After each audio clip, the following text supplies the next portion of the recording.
They smashed my grandfather's 1923 bridge at dawn, the soul of our family cabin. HOA President Darla filmed it, smiling. What she didn't know, tearing it down woke something ancient beneath Pine Lake. In 2 weeks, her luxury lakefront would be a rotting mudflat, and I'd hold the valve that drained her $2 million empire. This isn't a property dispute. It's a century-old revenge. Comment where you're watching from. But before I could break Darla, I had to prove she broke the law. 6 in the morning on a Monday, I woke to the sound of heavy machinery. I looked out the window and froze. Sledgehammers pulverized the wood where Grandpa taught me to fish, where I'd scattered his ashes.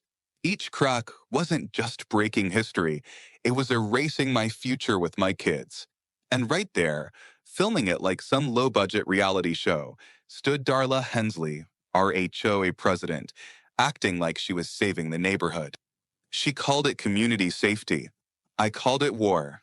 What she didn't know was that tearing down that bridge triggered something far older, far deeper, and completely out of her control. I threw on clothes and ran outside, my heart pounding as I watched century-old wood being smashed to pieces. The bridge wasn't just a structure to me. It was where my grandfather taught me to fish, where I scattered his ashes 5 years ago, where I plan to teach my own kids someday. Each piece of wood hitting the mud felt like someone was taking a sledgehammer to my childhood memories. Darla saw me coming and actually smiled, angling her phone so her viewers could see my shocked face in the background. But as she positioned the camera, I caught her whispering to someone off screen, "Tell Harlan it's done." The name meant nothing to me then, but that whisper would haunt my investigation for weeks. "Good morning, Jake," she called out cheerfully. "Sorry about the early start, but this dangerous structure needed to come down immediately for community safety.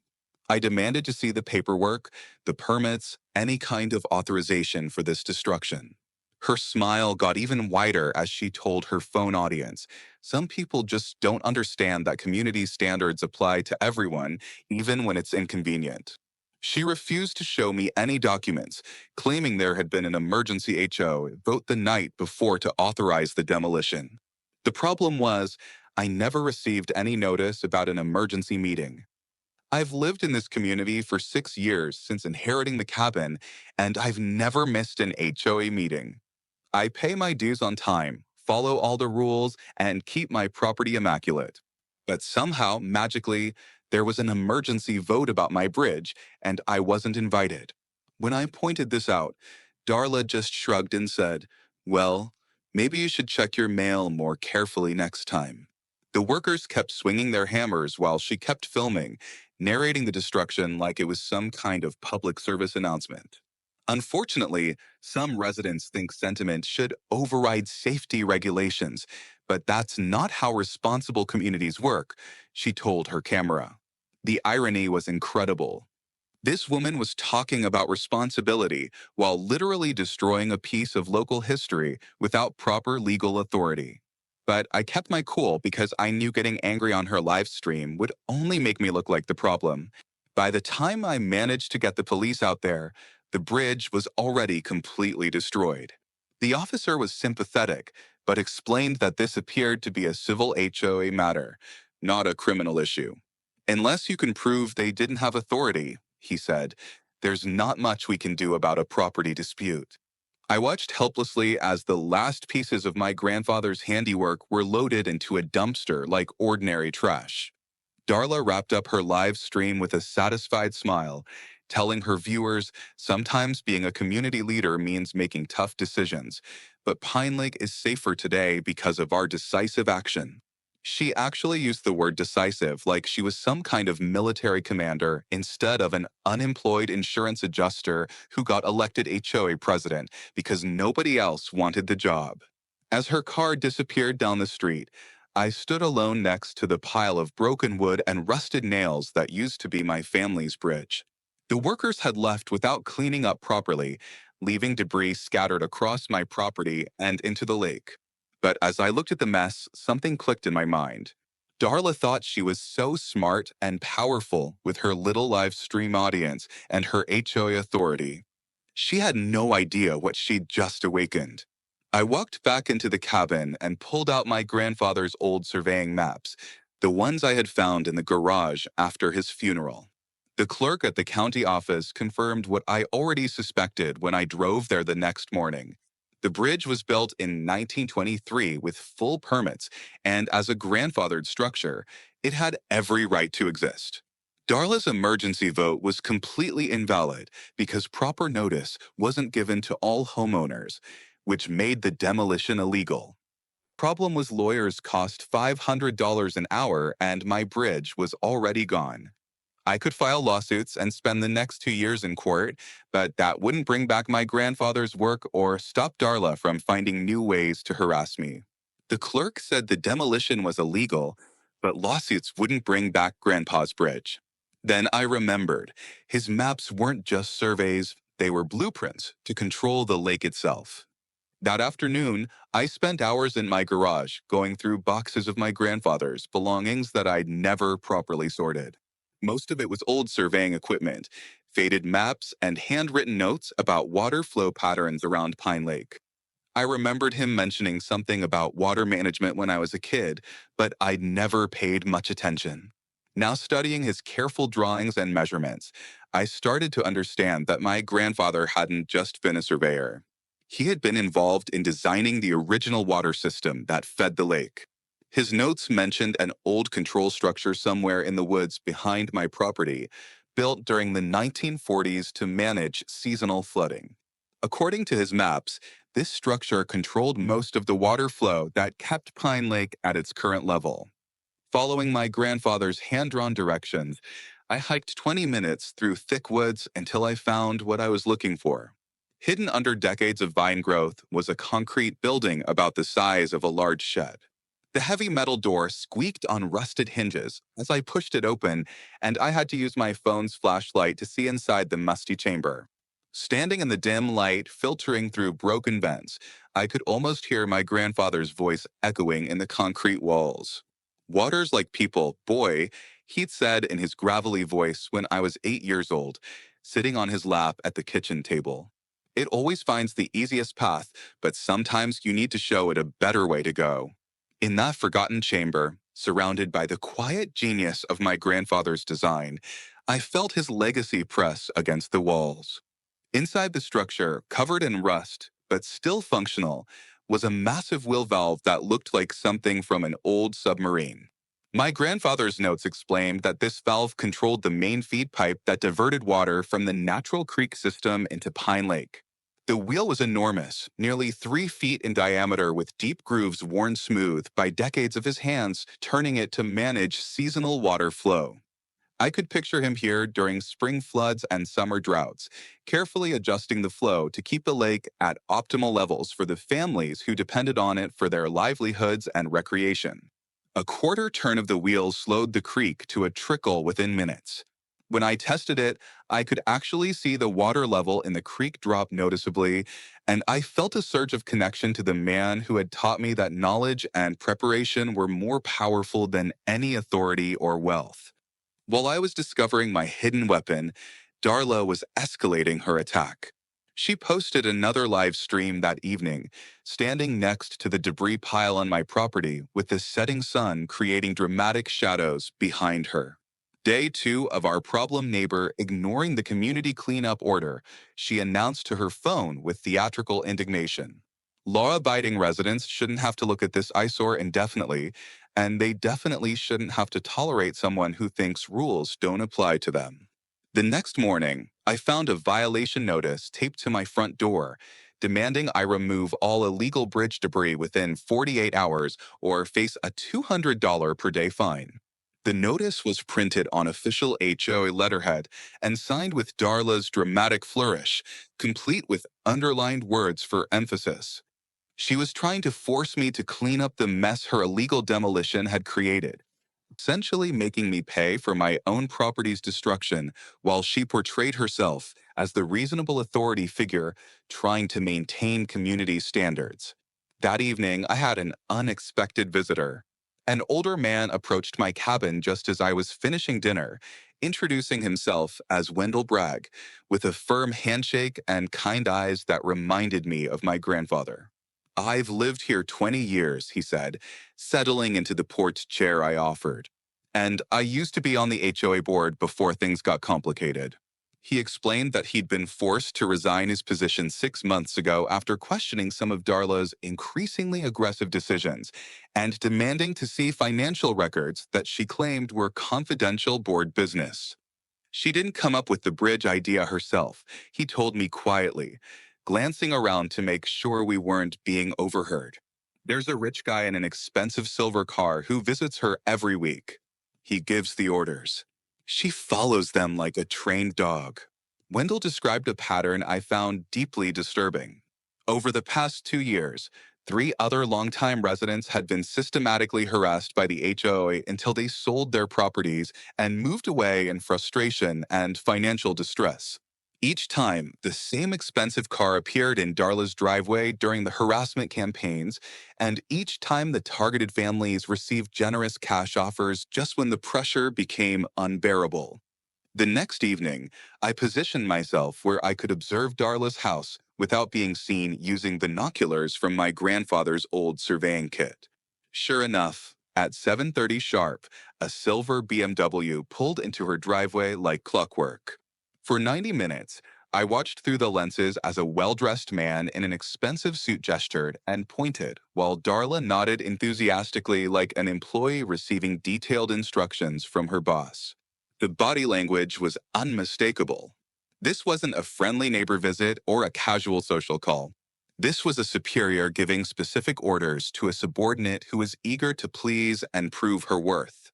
When the BMW left, I managed to catch the license plate number and committed it to memory. A quick online search revealed the car was registered to Harlan Mercer, a property developer who owned 4 lakefront mansions in our community, each worth over $1 million. Suddenly, everything made perfect sense. Darla wasn't some power-hungry HOA president acting on her own twisted sense of authority. She was a carefully controlled puppet being manipulated by someone with serious money and very specific goals for reshaping our entire community. Now I had two powerful tools: the hidden valve system that could control the lake's water level with precision and knowledge about who was really behind the harassment campaign that had destroyed my family's bridge. The question was how to use them effectively. I could try fighting legally, but that would take months and cost thousands of dollars I didn't have, while giving Harlan and Darla time to escalate their attacks on other families. Or I could take more direct action, using the advantages my grandfather had unknowingly left me through his decades of careful planning and community service. Standing next to that massive valve wheel, feeling the weight of its potential power, I thought about what he would do in this situation. He'd always told me that sometimes you can't wait for help to arrive, that sometimes you have to solve problems yourself with whatever tools you have available. Looking at the valve system he'd helped create, I realized I had a very powerful tool indeed. Harlan Mercer thought he could manipulate our community through his HOA puppet without anyone noticing or having the ability to fight back. But he had no idea that his entire $1 million lakefront empire depended on water that flowed through a system I now controlled completely. Harlan thought water obeyed deeds and dollars. Grandpa taught me it obeys balance, and tonight, Pine Lake would balance the scales. At 2 in the morning, I made my way through the dark woods to my grandfather's hidden valve station. The plan was simple: reduce the water flow by about 40% for just a few hours, then restore it before dawn, just enough to send a message without causing permanent damage. I turned the massive wheel slowly, listening to the change in water pressure as the flow decreased significantly. Within minutes, the creek that fed Pine Lake had slowed to less than half its normal volume. I set my phone alarm for 5:30 and headed home, wondering if anyone would even notice such a subtle change. By 7 in the morning, I had my answer. Multiple cars were pulling into Harlan Mercer's driveway, and I could see people walking around his private dock area, pointing at something. Through my binoculars, I realized what had happened. The lake level had dropped 6 inches overnight, exposing the foundations of several expensive boat docks and leaving muddy rings around the shoreline. Harlan's pristine lakefront view now included 20 feet of exposed lake bottom that normally stayed underwater. The water level wasn't dangerously low, but it was visibly different enough to be alarming for someone who owned millions of dollars in lakefront property. The best part was watching Darla try to handle the crisis. She went live on her phone at 8:30, standing on Harlan's dock with the low water clearly visible behind her. We're experiencing some kind of unusual environmental situation at Pine Lake this morning, she announced, trying to sound authoritative while obviously having no idea what was happening. This could be related to recent disruptions in our community ecosystem. Her viewers weren't buying it. The comments were filled with people asking practical questions like, did someone drain the lake? And is this connected to that bridge thing? One person even commented, karma's a beach, which made me smile despite the serious situation I was creating. By 9:15, I had restored the valve to its normal position, and the lake began returning to its regular level. This created an even more confusing situation for everyone except me. Darla had to explain to her live stream audience why the environmental crisis was mysteriously resolving itself with no intervention. Professional crews that Harlan had called for emergency assessment arrived to find the lake looking perfectly normal again. The whole thing made Darla look paranoid and incompetent, which was exactly what I'd hoped for. But more importantly, it got Harlan's attention in a way that clearly worried him. That afternoon, I got my first direct contact with the man behind the curtain. Harlan Mercer showed up at my cabin around 3, wearing an expensive suit and a fake friendly smile. Hi there, neighbor. I'm Harlan Mercer. I own several properties around the lake. I heard you've been having some troubles with the HOA lately. He was smooth, I'll give him that. He expressed sympathetic concern about the bridge situation and suggested that maybe Darla had been overzealous in her community leadership. Sometimes these HOA people get a little carried away with the power, he said as if he hadn't been the one directing her actions. His solution was simple. He'd be happy to purchase my cabin for $150,000 cash, solving everyone's problems and allowing me to start fresh somewhere else without HOA hassles. When I politely declined his offer, explaining that the cabin had sentimental value as a family inheritance, his demeanor shifted slightly. He spent the next 20 minutes telling me about his vision for Pine Lake as an exclusive resort community. He talked about property values and development potential, making it clear that my rustic cabin didn't fit his upscale plans. Sometimes sentiment has to take a backseat to progress, he said, still smiling, but with an edge to his voice. I'm sure we can find a number that makes sense for everyone involved. The subtext was obvious: sell willingly now or be forced out later through continued harassment. He left his business card and suggested I think carefully about his generous offer. That evening, Wendell stopped by to share more intelligence about Harlan's methods. He showed me copies of internal HOA communications he'd saved before being forced off the board. The pattern was clear. Harlan would identify properties he wanted, then use his influence over Darla to create harassment campaigns that made life miserable for the current owners. 3 families had already sold their homes at below market prices just to escape the constant violations, fines, and community pressure. He's systematic about it, Wendell explained. Creates problems, then shows up as the solution with a cash offer. The revelation made me angry, but it also gave me valuable insight into my enemy's strategy. I spent that night planning my next move. The morning's test had proven that I could affect Harlan's properties directly through the water system, and his immediate appearance at my door proved that he knew something was wrong. The fact that he came with a purchase offer instead of threats meant he was still trying the easy approach. But I knew from the other family's experiences that things would escalate quickly if I continued to refuse his offers. The question was whether to wait for his harassment campaign to intensify or strike first with something more dramatic than a 6-inch water level drop. Looking at my grandfather's detailed maps of the water system, I realized I had options Harlan couldn't even imagine. He thought he was dealing with just another stubborn homeowner who could be bullied into submission. He had no idea he was facing someone who could literally control the foundation of his entire investment strategy. Tomorrow, I would show him exactly how vulnerable his lakefront empire really was. Saturday morning brought multiple luxury cars to Harlan's main property, which meant today was his big investor presentation. I had learned about it from Wendell, who still had contacts in the community. Harlan was hosting potential investors for a $5 million development deal that would transform Pine Lake into an exclusive resort community.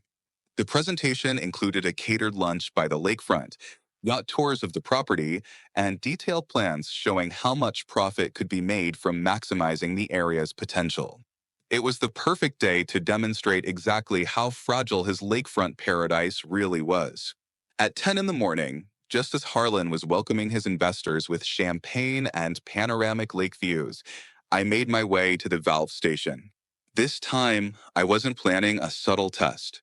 I opened the valve system to divert 70% of the lake's water supply, creating a dramatic and visible drop in water level.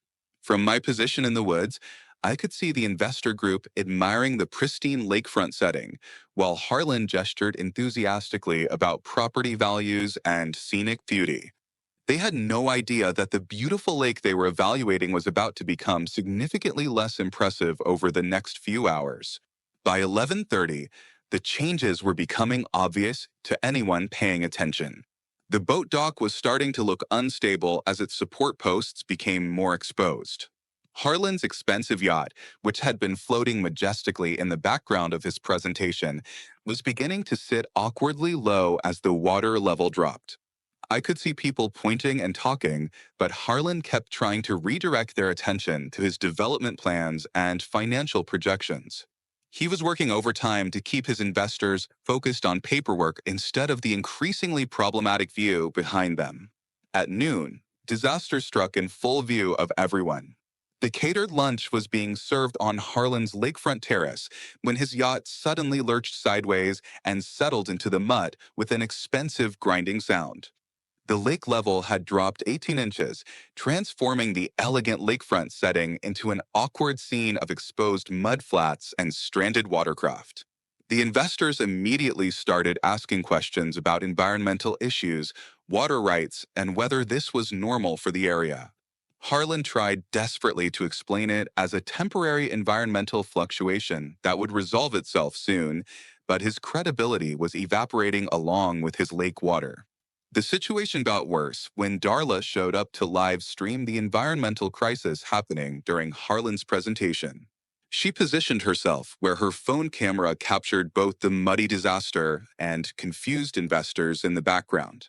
We're experiencing an unprecedented environmental emergency at Pine Lake, she announced dramatically, apparently unaware that her broadcast was undermining Harlan's business deal in real time.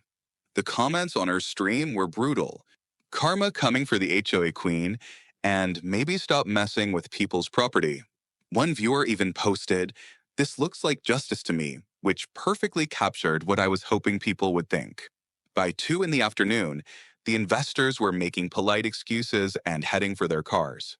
Environmental concerns, water rights issues, and questions about property values had effectively killed Harlan's $5 million deal. I watched from the woods as he stood alone on his muddy, yacht-stranded shoreline, probably calculating how much money had just evaporated along with his lake water.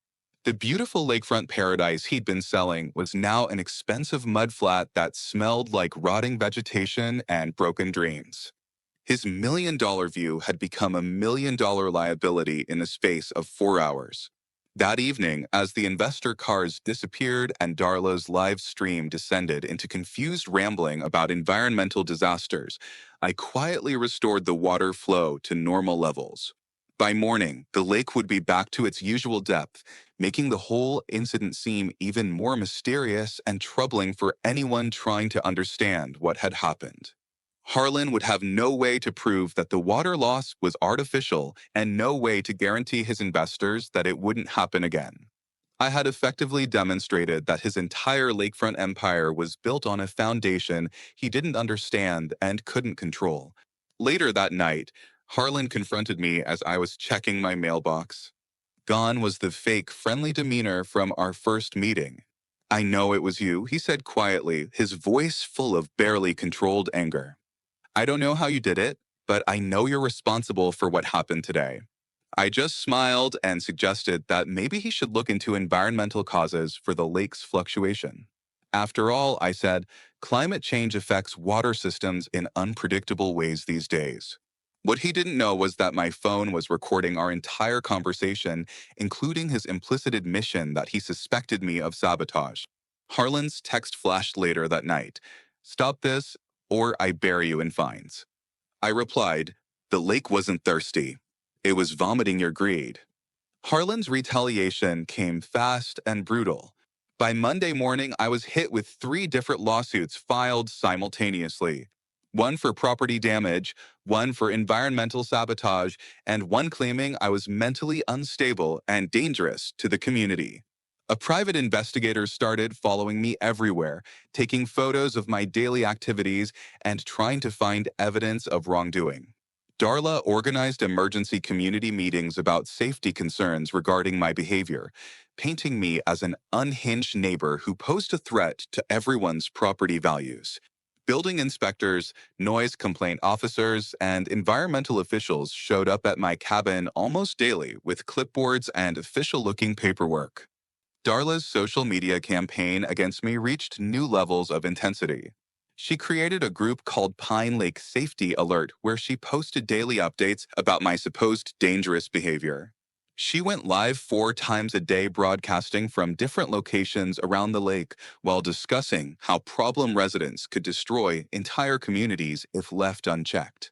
She went door to door with a petition to have me removed from the neighborhood, collecting signatures from people who barely knew me but were scared by her increasingly dramatic stories. She even started a hashtag called Pine Lake Problems with carefully edited photos that made my property look threatening and neglected. The final straw came on a Wednesday night when someone spray painted "Danger Neighbor" across my driveway in large red letters. My security camera clearly showed Darla's car in the area at the exact time the vandalism occurred, but when I took the footage to police, they claimed there wasn't enough evidence to make an arrest. Even neighbors who had been friendly before started avoiding eye contact when I saw them at the grocery store. The constant harassment was working exactly as Harlan had planned. I was being systematically isolated and vilified until selling my cabin would seem like the only reasonable option. That night, sitting alone in my grandfather's cabin, surrounded by legal papers and violation notices, I reached my breaking point. I was barely sleeping because of the stress, hardly eating because of the constant anxiety, and starting to wonder if maybe I should just sell and disappear to somewhere without HOA politics and manipulative developers. But then I found an old photo of my grandfather standing on the bridge he built, smiling proudly at his handiwork. Looking at that photo, I realized he hadn't built that bridge to create something that could be easily destroyed by bullies. He'd built it to last, to be something his family could depend on for generations. If Harlan and Darla wanted to destroy everything my grandfather had worked for, they were going to learn that some fights are worth having, no matter how difficult they become. They sued me for sabotage. Little did they know, I'd let the lake testify for me. Sunday at 4 in the morning, I made my way to the valve station with a clear purpose: total warfare. This time, I wasn't planning a temporary demonstration or a subtle message. I opened all the valve systems to divert 95% of Pine Lake's water supply away from the lake indefinitely. The water level would drop 1 foot per hour until the lake was essentially empty, transforming every lakefront property from a premium asset into a worthless mudflat. "Water finds the easiest path. Boy," his voice echoed in the chamber as I turned the valve. "Show it the path to justice." I was done with subtle tactics and gentle warnings. If Harlan wanted to use overwhelming force to destroy my life, he was about to learn what overwhelming force actually looked like when applied to his business empire. By morning, the disaster was impossible to ignore. Joggers who regularly ran the lakefront path found themselves looking at an apocalyptic landscape of exposed lake bottom, stranded boats, and dead fish rotting in the sun. Expensive boats worth $50,000 or more were sitting in the mud like beached whales, their hulls already showing stress damage from the unnatural positioning. Harlan's million-dollar mansions, which had been marketed as exclusive lakefront property, now overlooked a stinking mudflat that stretched for hundreds of yards. The smell was horrific. Decades of organic matter that normally stayed underwater was now decomposing in the open air, creating an odor that could be detected from half a mile away. The media response was immediate and intense. Local news crews arrived by noon to cover the mysterious environmental disaster at Pine Lake.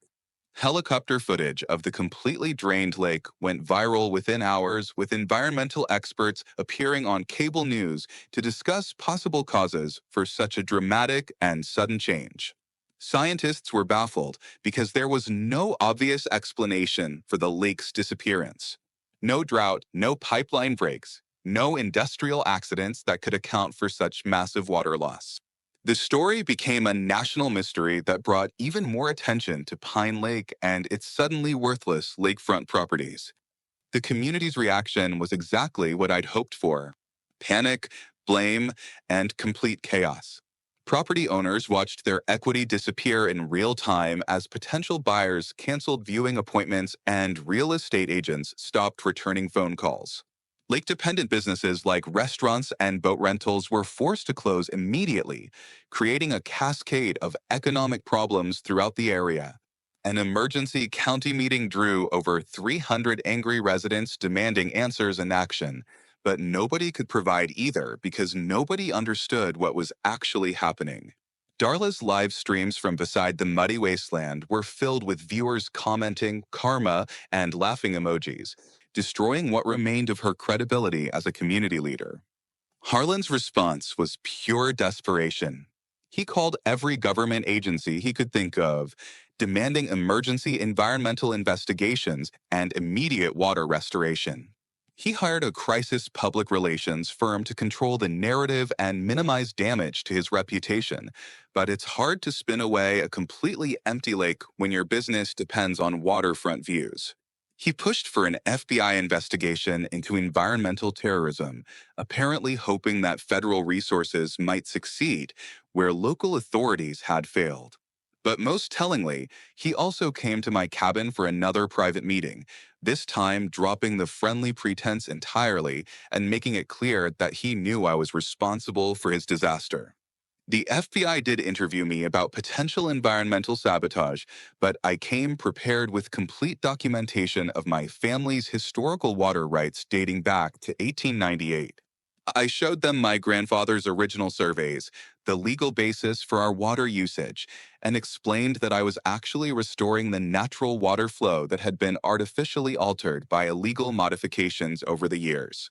When they investigated further, they discovered that Harlan had been illegally modifying water systems for years without proper permits, essentially stealing community water to enhance his property values. The investigation quickly shifted focus from me to him, making me the protected whistleblower instead of the suspected criminal. As I watched the federal agents examine Harlan's falsified permits, I realized his million-dollar empire had just become his prison.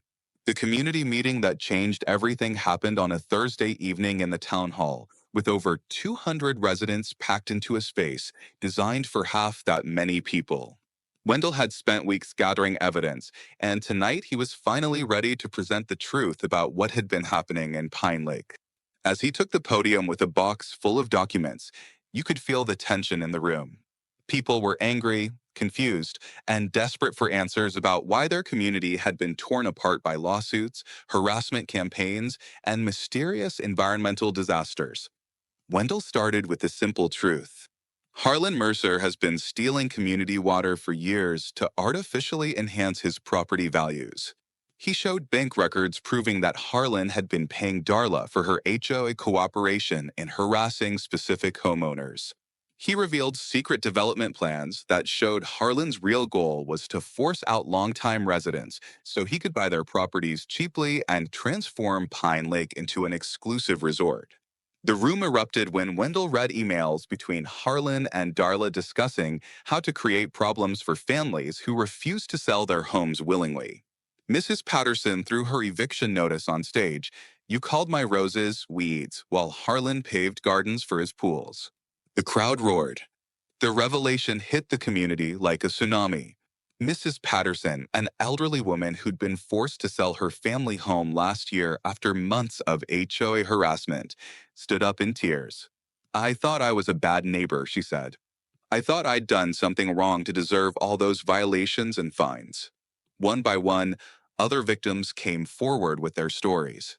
The Martinez family, who'd been cited for excessive noise when their children played outside. The Johnsons, who'd been fined for unapproved landscaping that had been approved the year before. The Williams, who'd been reported for disturbing the peace when they hosted their daughter's graduation party. Each story followed the same pattern: systematic harassment followed by a cash offer from Harlan Mercer to solve their problems. Darla's public breakdown happened in real time as the evidence mounted against her. She tried to live stream her side of the story, but it quickly devolved into a sobbing confession about being manipulated and used. I thought I was protecting our community, she cried into her phone camera. Harlan told me these people were bringing down property values and that we needed to maintain standards. She revealed additional details about Harlan's illegal activities: the secret pumps he'd installed to steal water from community sources, the bribes he'd paid to county officials for false permits, the threats he'd made against anyone who questioned his methods. Her former supporters abandoned her in the comments, with many expressing disgust at how they had been manipulated into attacking innocent neighbors. Harlan attempted damage control by hiring expensive lawyers and a public relations firm. But it's impossible to spin systematic fraud and community destruction into a positive story. His media interviews, where he tried to portray himself as another victim of environmental problems, fell flat when reporters started asking about the evidence Wendell had presented. His strategy of blaming everything on Darla backfired when she provided even more documentation of his illegal activities to prove she wasn't the mastermind behind the harassment campaigns. His desperate attempts to move money into hidden accounts were quickly discovered by federal investigators who are now taking a serious interest in his business practices. The national media attention transformed my story from a local dispute into a symbol of fighting back against powerful bullies who abused their wealth and influence. CNN picked up the story as a David versus Goliath environmental justice case, with documentary filmmakers wanting to capture the resolution of what they called the most dramatic neighborhood dispute in American history. Social media exploded with support for what people saw as a regular person standing up to corporate greed and corruption. Environmental groups hailed my actions as proof that individuals could make a difference when they fought back intelligently against systematic abuse. The legal consequences for Harlan came swiftly and decisively. Federal charges included environmental fraud, bribery, conspiracy, and illegal modification of protected water systems. State violations encompass permit fraud, theft of community resources, and systematic harassment of residents. Multiple families filed civil lawsuits seeking damages for the emotional distress and financial losses caused by his harassment campaigns. The HI itself was dissolved entirely after investigations revealed that its elections had been rigged and its authority had been systematically abused for private profit. The lake restoration process revealed even more evidence of Harlan's crimes. When environmental teams examined the exposed lake bottom, they discovered illegal chemicals and artificial modifications that had been damaging the ecosystem for years. My drainage had actually exposed environmental damage that might never have been found otherwise, providing additional evidence of Harlan's disregard for both legal requirements and community welfare. Scientists studying the restoration process concluded that my actions had inadvertently helped the environment by removing harmful artificial elements that had been disrupting the lake's natural balance. The community transformation was remarkable to witness. New leadership emerged through democratic elections with transparency rules, ensuring that all meetings would be public and all decisions would be made collaboratively. Harlan's mansions were seized by the government for environmental restitution, with the properties being converted into community spaces and affordable housing. Wendell was elected as interim community coordinator, bringing decades of institutional knowledge and a commitment to preventing future abuse of power. Property owners who had suffered under Harlan's harassment campaigns finally felt safe in their own neighborhood again. As the evidence mounted and legal walls closed in around Harlan, I prepared for the final act of this drama. Tomorrow morning, I would restore the lake's water supply in a community ceremony that would symbolize our recovery from months of manipulation and abuse. But first, I had planned one final surprise that would ensure Harlan's downfall was as public and humiliating as the damage he had caused to so many innocent families. The morning of the restoration ceremony brought over 300 residents to witness the return of water to Pine Lake. News crews had set up equipment to capture what they were calling a community healing event, while documentary filmmakers positioned cameras to record the symbolic end of our nightmare. I stood next to the valve wheel that my grandfather had helped install decades ago, surrounded by neighbors who just weeks before had been afraid to make eye contact with me.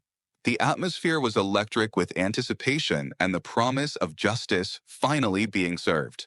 As I prepared to turn the valve and restore our lake, federal agents arrived with the warrant for Harlan's arrest.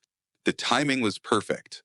Just as our community was about to celebrate renewal and healing, the man who had caused so much damage was being led away in handcuffs. The charges were read aloud in front of everyone: environmental fraud, bribery, conspiracy to commit harassment, and illegal modification of protected water systems. Handcuffs clicked as the new bridge's first plank would soon settle. Two corrupt legacies, one buried in mud, one rising from it. Watching him take that humiliating perp walk past all the people he tried to manipulate and control was more satisfying than any revenge I could have imagined. The cameras captured every moment of his downfall, ensuring that his disgrace would be preserved forever. With Harlan in custody, I slowly turned the massive valve wheel as the crowd cheered. Clear, clean water began flowing back into the empty lake bed, creating a sound like freedom itself returning to our community. Children who had been too young to understand the political drama still recognized the magic of watching water return to where it belonged. Adults who had lived through months of harassment and fear finally felt like they could breathe freely in their own neighborhood again. The time-lapse footage captured by news crews showed life literally returning to Pine Lake. Fish swimming back into their habitat, birds returning to the shoreline, and boats floating properly for the first time in weeks. Darla's court-ordered public apology live stream was the final piece of accountability that our community needed. Standing in the mud where she had once wielded power so carelessly, she confessed to her remaining viewers about being manipulated by Harlan and apologized for the damage she had caused to innocent families. The comments on her stream were a mixture of forgiveness from those ready to move forward and continued anger from those whose lives had been seriously disrupted by her actions. By the end of the week, she had sold her house and moved away, unable to face the community she had helped tear apart. The bridge reconstruction became a community-wide volunteer project that brought everyone together in a way we'd never experienced before. Over 50 neighbors offered labor, materials, and expertise to rebuild something better than what had been destroyed. We used some of the original wood from my grandfather's bridge in a memorial section while building the rest to modern safety standards that would satisfy any legitimate HOA concerns. The dedication ceremony included a plaque recognizing not just my grandfather's contribution, but the entire community's resilience in overcoming systematic bullying and manipulation. As the lake refilled, Mrs. Martinez planted roses where Harlan's dock had rotted. New roots for a new Pine Lake. The environmental impact of our ordeal turned out to be surprisingly positive. Removing Harlan's illegal modifications and artificial water systems actually improved the lake's natural ecosystem. Wildlife populations increased beyond their previous levels. Water quality improved dramatically, and the natural balance that had been disrupted for years was finally restored. Universities sent research teams to study our restoration as a model for other communities dealing with environmental damage caused by illegal development practices. Tourism actually increased as people came to see the David versus Goliath Lake, where regular citizens had successfully fought back against corporate corruption. The legal resolution brought justice for everyone who had suffered under Harlan's systematic harassment. His seized assets funded an environmental restitution program that compensated families for their losses and paid for ongoing water quality monitoring. The three families who had been forced to sell their homes received financial settlements that allowed them to buy back their properties or relocate with dignity. A new community governance structure was established with strict transparency requirements and democratic oversight to prevent future abuse of power by anyone seeking to manipulate our neighborhood for personal gain. 6 months later, I stood on the rebuilt bridge at sunset, watching the clear water reflect the sky in perfect stillness. Families were enjoying evening activities around the lake. Children were playing safely in their yards, and neighbors were talking to each other like human beings instead of viewing each other as threats. My grandfather's legacy had been not just preserved, but strengthened by our community's response to those who tried to destroy it. The phone in my pocket buzzed with a text from an unknown number. Mr. Prescott, our HOA is terrorizing our neighborhood in Arizona. Can you help? Looking out at our peaceful, restored lake, I realized this story was just the beginning of something much larger. The Arizona text wasn't a plea. It was proof. Harlan was a symptom, not the disease. And as long as bullies poison communities, Grandpa's maps would keep flowing, and so would I. Justice doesn't always come quickly, but it flows like water toward those who have the patience and courage to guide it in the right direction. Sometimes standing up to bullies requires more than just moral courage. It requires intelligence, preparation, and the willingness to use whatever tools are available to protect what matters most. My grandfather's hidden valve system had given me the power to fight back. But it was our community's willingness to unite against corruption that had made real change possible. Pine Lake was more than just restored. It was transformed into proof that ordinary people can defeat even the most powerful enemies when they work together with wisdom and determination. As the sun set over our peaceful lake, I smiled and answered that text from Arizona. Tell me about your water situation, I typed back, because sometimes justice needs a little engineering help to flow where it belongs, and I was just getting started helping communities learn how to defend themselves against those who abuse power for profit. Water always finds its level, and so does justice when good people are willing to guide both where they need to go. Appreciate you sticking with us at QA Stories. Hit that bell so you never miss a moment because things only get crazier from here.